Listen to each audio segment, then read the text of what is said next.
sur le plateau de Midi chez nous. C'était à l'instant Prince, notre transition musicale. Nous parlons aujourd'hui avec notre consultant, M. Serge Taïgba, de l'autodiscipline. Eh bien, voilà, donc on poursuit le sujet. On était donc au comment parvenir à s'autodiscipliner. Ok. Comme je disais, c'est déjà identifier les différents domaines où on en a besoin. En général, il y en a toujours. Voilà. Et quand c'est fait, maintenant, il faut procéder maintenant à l'entraînement. Ça s'apprend.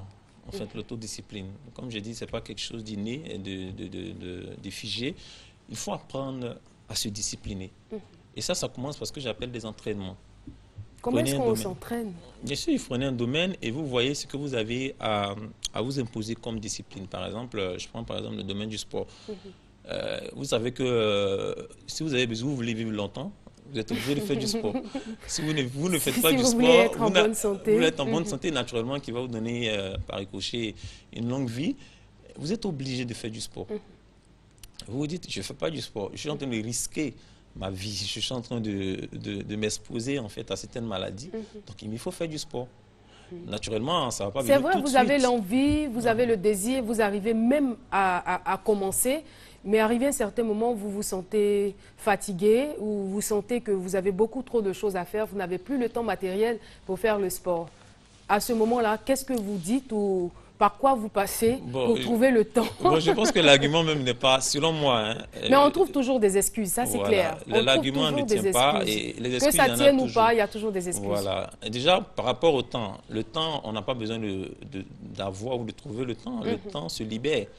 On a tous 24 heures. Donc, qu'est-ce que vous faites de vos 24 heures? Vous n'êtes pas obligé de passer le temps dans une seule activité et diversifier vos activités. Donc, le temps, libérez du temps pour le sport. J'ouvre juste une parenthèse parce que je regardais dernièrement un film où il y avait un monsieur qui était un héritier. C'est-à-dire il avait hérité des biens, je crois, de son grand-père ou de son père. Il percevait chaque année des droits. Donc, il ne trouvait pas l'utilité de travailler. Alors pour lui, ce n'était pas important. Mais quand il se met à faire le bilan de sa journée, où il doit aller faire son shampoing, il doit aller faire... oui, bien sûr. Il a mentionné tout cela. Il a des séances, des conversations au téléphone, il est sur Internet. Enfin, plein de choses, de quoi à combler ses journées. Il se demandait comment juste les gens parvenaient à travailler. Il se dit, mais comment les gens font pour trouver le temps d'aller travailler? Donc, quand vous parlez du temps qui se libère, tout de suite, je pense à ce monsieur. Oui. Effectivement, il faut trouver, en fait, quand je dis trouver, il faut libérer du temps. Parce que le temps est déjà là. Tant qu'on vit, on a le temps. Donc, dans ce que vous avez comme temps, dans vos 24 heures, trouvez du temps, libérez du temps pour le sport. Dites-vous que peut-être dans la semaine, je dois m'accorder peut-être 2 jours. Enfin, en 2 jours, il y a 2 jours de la semaine où je vais au sport, ou pendant ces jours-là, je me donne 1 heure pour le sport. Ce n'est pas beaucoup quand même. Pour quelque chose qui va vous apporter de la santé. Ne serait-ce que 30 minutes? Oui, 30 minutes, 1 heure quand même, ça dépend de vous. Et comme je dis, pour revenir à la notion d'entraînement, quand vous commencez, n'allez pas trop vite. Parce que ça aussi, c'est un problème. Généralement, quand les gens essaient de se discipliner, ils vont un peu trop vite dans l'exercice. Vous voyez, c'est un peu comme un sportif qui soulève des poids, comme on appelle ça. C'est des haltères, non? Je ne sais pas comment on appelle ça, des haltères, ou bien je ne sais pas, je n'ai plus le nom trop. Généralement, voilà, mais qui soulève des charges, voilà, on va dire ça comme ça. Mais il ne va pas commencer par soulever des charges de 100 kilos quand il commence. Vous voyez ce que je veux dire? Il va commencer juste par des choses, voilà, tout doucement. Mais déjà, il faut se mettre dans la dynamique. C'est très important. Il faut déjà prendre conscience et commencer à créer la dynamique. Il faut aller pas à pas. Vous abordez un domaine, comme j'ai parlé tout à l'heure, j'ai pris l'exemple du sport. Après, vous voyez, dans votre domaine professionnel, vous avez besoin, par exemple, de pouvoir travailler d'une certaine manière, avoir un peu plus de diligence dans votre travail. Quand vous venez au travail, vous êtes assez négligent. Quand vous donnez des choses à faire, vous passez beaucoup de temps, vous vous amusez, vous ne faites pas bien les choses. Donc il faut se dire, là encore, il me faut c'est-à-dire, il n'y a même pas de motivation. Il n'y a pas de motivation. Il faut se donner une discipline pour pouvoir bien faire les choses au travail, pour travailler avec plus de diligence. Déjà, naturellement, pour gagner la faveur de ses responsables et autres, mais il faut le faire. Et donc, quand on définit ces différents aspects, on les aborde maintenant un à un. On n'est pas pressé. Non, on n'est pas pressé. Ce n'est pas pour se mettre la pression, déjà, c'est une prise de conscience et on aborde un domaine. Moi qui vous parle aujourd'hui, j'ai des domaines dans lesquels je suis en train de travailler jusqu'à présent. Donc, je ne dis pas que je suis parfait, mais je suis simplement en train de dire qu'il faut prendre conscience et travailler à ça. Comprenez? Même dans la gestion de votre famille, dans la manière même de prendre votre femme. Il y a des gens qui sont naturellement pas affectifs. Vous comprenez? Mais il faut vous discipliner à être affectif envers votre femme, par exemple. Et si vous estimez que vous avez besoin de sentir des choses pour pouvoir manifester de l'affection pour votre femme, ça risque de ne jamais venir. C'est clair. Il faut qu'à un moment donné, vous vous dites, là, il faut que je le fasse. J'ai besoin de donner beaucoup d'amour à ma femme. Et les gens fonctionnent, comme je l'ai dit, sur la base de leurs émotions. Ils font les choses dont ils ont envie. C'est une grosse erreur. C'est une grosse erreur. Il faut dire, qu'est-ce que j'ai à faire? Qu'est-ce que je dois faire? Je suis marié, je dois aimer ma femme, par exemple. Donc, si se trouve que je n'ai pas suffisamment de... C'est la femme de M. Taïba qui a de la chance. Hein. Ah oui, c'est sûr, elle, oui. C'est sûr qu'elle avait... Moi aussi, j'ai beaucoup de chance, en tout cas, de la voir comme femme. Je suis très content, très heureux. Mais je veux dire, il faut aimer sa femme. Et si vous ne sentez pas, qu'est-ce qu'il faut faire? Par exemple, ça va vous peut-être vous amener... c'est de pouvoir aimer ce qu'on a à faire. Voilà, dire, vous entraînez à aimer. Vous entraînez à aimer. Voilà. Par exemple, ça va peut-être vous demander d'avoir recours à une aide, par exemple. Si vous vous retrouvez à ne pas aimer votre femme, je prends l'exemple, vous n'aimez pas votre femme, c'est un problème. Il faut comprendre que c'est un problème de ne pas aimer sa femme. Vous n'avez pas de sentiment pour elle. Peut-être aller prendre des conseils pour savoir, mais comment on fait pour aimer sa femme? Comment on fait pour tenir longtemps dans une relation et continuer à aimer son Je crois conjoint? que ça sera l'objet d'un sujet, d'un autre sujet. Comment faire pour aimer sa femme? Voilà. Ça va peut-être vous demander... Donc on doit s'autodiscipliner dans tous les domaines. Tous les domaines. Autodiscipliner son cœur, qui bat toujours la chamade. La chamade, plein de choses. Donc, c'est ça, effectivement, partout. Mais il faut s'entraîner à ça. Il faut s'entraîner, voir ce qu'il y a à faire, ce que je dois faire, parce que j'ai envie de faire. C'est des choses dont on a envie. Je retiens ce que vous avez dit tout à l'heure par rapport au sport. Voilà, il faut pouvoir dégager le temps, trouver le temps et se dire, voilà, aujourd'hui, je dois aller au sport. Je dégage par exemple 30 minutes de mon temps, mais en même temps, aimer, apprendre à aimer s'entraîner ce qu'on fait, s'entraîner à aimer ce qu'on fait. Mais à côté de cela, est-ce qu'il ne serait pas, par exemple, plus intéressant? C'est-à-dire, si on a une activité après le sport, soit on prend plaisir à mater les films, à regarder la télévision, à regarder des émissions, on peut se dire, avant de passer à cette action-là, c'est-à-dire regarder la télévision, je m'autorise à faire le sport juste avant. Je veux dire, parce qu'on a... Ça peut marcher aussi. Oui, ça peut marcher. En général, comme je dis, comme on n'a pas les mêmes priorités, donc du coup, on ne peut pas donner un conseil général comme ça, pour dire tout le monde doit faire ça. Mais en fonction de nos objectifs. Et ça, c'est important de comprendre parce que lorsqu'on parle d'autodiscipline, on se discipline pour atteindre un objectif de vie. Vous comprenez? Dans votre vie, il y a ce que vous voulez atteindre comme objectif. Il y a ce que vous voulez faire. Il y a vos rêves, il y a votre vision. Et vous marchez pour atteindre cette vision-là. C'est cela. Le problème de la vie aujourd'hui, le problème, je dirais, l'ironie de nos jours, c'est que la plupart des gens ne savent même pas ce qu'ils veulent. Donc, avec une telle personne, on ne peut même pas parler d'autodiscipline parce qu'il ne sait même pas ce qu'il veut. Il va s'autodiscipliner dans quel sens, dans quelle direction, dans quelle orientation. Il n'a pas de rêve, il n'a pas d'ambition, il n'a pas d'objectif, il n'y a aucun projet, aucun plan, merci. Et donc, finalement, à une personne comme ça, le sujet n'est pas, je dirais, le sujet n'est pas bien placé pour cette personne-là. Le sujet n'est pas propice. Voilà, n'est pas propice. C'est quelqu'un qui a un objectif. Donc déjà, la première des choses à faire, ce n'est pas notre sujet, mais c'est d'avoir des objectifs. Des objectifs. Voilà. Et le conseil que je donne aux gens, je leur dis, vous n'êtes pas appelés à tout faire. Hier encore, je parlais avec un jeune frère, je lui disais ça. Je lui dis, dans la vie, chacun a une mission. Vous êtes là, marchez sur la voie de votre mission.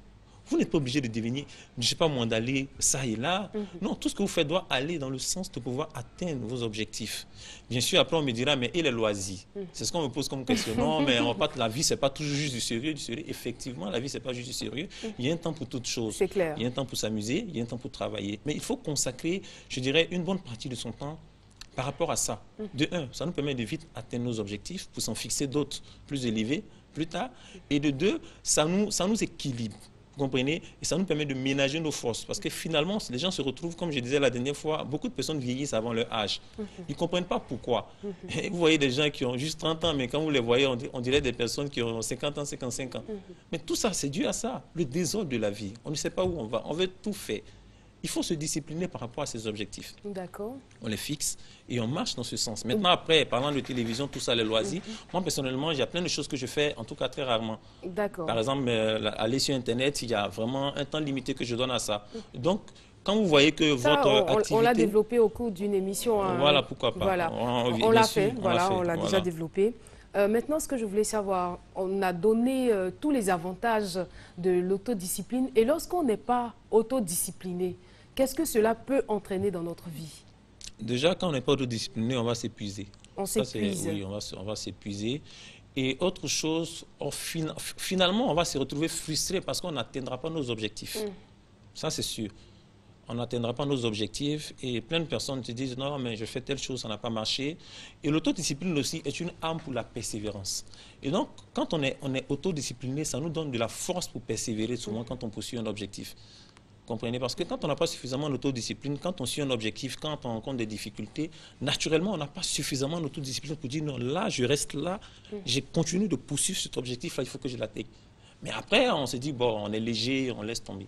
Donc, naturellement, il y a tout ça qui va se poser, en tout cas, dans ce qu'on va vivre comme réalité. Comprenez? Il y a pas mal de conséquences aussi, finalement, même au niveau du foyer. Il y a des choses qui vont arriver. Et ça peut agir aussi négativement sur toute la société? Sur toute la société, oui. Parce que ce qu'il faut comprendre, c'est que l'individu est ce que j'appelle la cellule constitutive d'une famille. La famille est la cellule constitutive d'une société. Donc, bien sûr, là, on est en train de parler avec, on l'aborde sur un aspect personnel, mais finalement, ça réagit sur toute la société, parce que si on a des individus disciplinés, on va avoir des familles disciplinées qui naturellement vont entraîner d'une société disciplinée. Une société disciplinée, c'est l'environnement pour le développement. Alors, on parle d'émergence, mais si ces choses-là ne sont pas réglées, ça va poser des blocages, ça va nous ralentir dans l'élan du développement qu'on a essayé d'enclencher. Donc, il faut comprendre que c'est un impact même national, c'est un impact social, plus grand, parce que quand on a un problème personnel, comme j'ai dit, c'est une question de cellules. Et quand une cellule est affectée dans une entité, naturellement, c'est l'entité qui va finir par être affectée. Donc nos États doivent travailler à l'autodiscipline. Enfin, à la discipline en général. Oui, l'État fait ce qu'il peut. L'État fait ce qu'il peut. L'État fait ce qu'il peut. Je pense que l'État, son rôle, c'est de pouvoir, je dirais, réguler le fonctionnement des individus dans la société. L'État, il y a des règles, il y a une constitution qui est là. L'État fait sa part. Il y a les forces de l'ordre qui essaient de faire leurs efforts pour faire ce qu'ils peuvent. Mais le problème, c'est que comme on n'a pas des gens autodisciplinés, et les gens, ils font des choses quand, par exemple, il y a une autorité qui est là. Mais quand l'autorité n'est pas là, qu'est-ce qui se passe? Non, il y a beaucoup de violations de règles dans notre société. Pourquoi? Parce que des personnes n'ont pas pris la responsabilité de se discipliner eux-mêmes. Vous voyez, dans les rues, sur les routes, les gens sont tout le temps en train de brûler le feu, comme on dit. C'est ça, on dit? C'est cela. Brûler le feu, et jusqu'à présent, on continue aussi de jeter les papiers. On jette les papiers dans les rues. Dans les rues. Pourquoi? Parce qu'on n'a pas pris la décision soi-même de s'autodiscipliner. On attend qu'il y ait quelqu'un pour pouvoir le faire. Mais le problème, c'est que s'il n'y a pas les gens, on va faire n'importe quoi.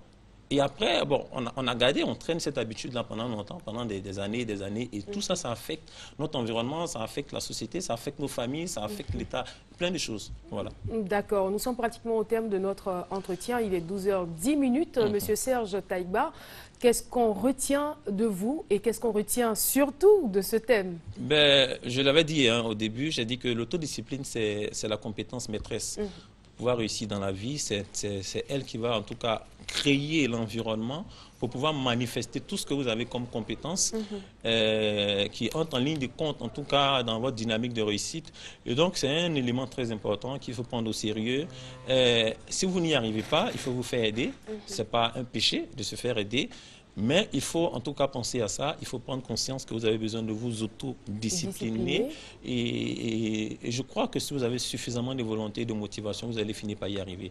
Bien sûr, le comment, ce n'est pas évident, mais si vous avez de la volonté, vous vous faites aider comme il faut, vous allez finir par y arriver. Voilà. Est-ce qu'on peut se faire, par exemple, aider par un membre de son entourage dès les premiers moments où on décide de s'autodiscipliner? Pourquoi pas? Si on n'y arrive pas, si on n'arrive pas à faire la cuisine, à aller au sport, on se dit, on va le faire ensemble, voilà. Et puis après, ça devient une habitude qui est ancrée en nous. Il y a un élément, oui, bien sûr, mais il y a un élément qui n'est pas très développé chez nous, sous nos tropiques ici, c'est l'élément du mentorship, du mentorat simplement.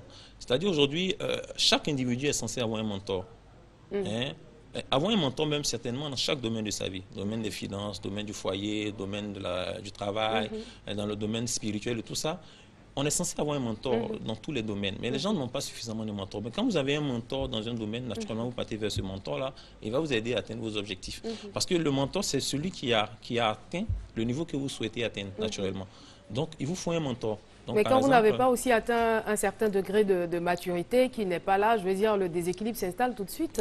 votre vie. Non, après bon, c'est un parcours. Après, vous allez prendre votre indépendance. Naturellement, il y a des choses que vous allez commencer à maîtriser. Mais dans un premier temps, il faut avoir un mentor. D'accord, voilà. Il faut se faire aider. Merci beaucoup, Monsieur Serge Taïgba. Je rappelle que vous êtes formateur en développement personnel et chef d'entreprise. Avec vous, on parlait de l'autodiscipline. Merci encore d'avoir développé ce thème. On se sépare avec votre numéro de téléphone. 09 15 58 79. 09 15 58 79. Merci beaucoup. J'espère que vous avez pris bonne note de ce thème. On se retrouve juste après cette vidéo pour la suite de l'émission.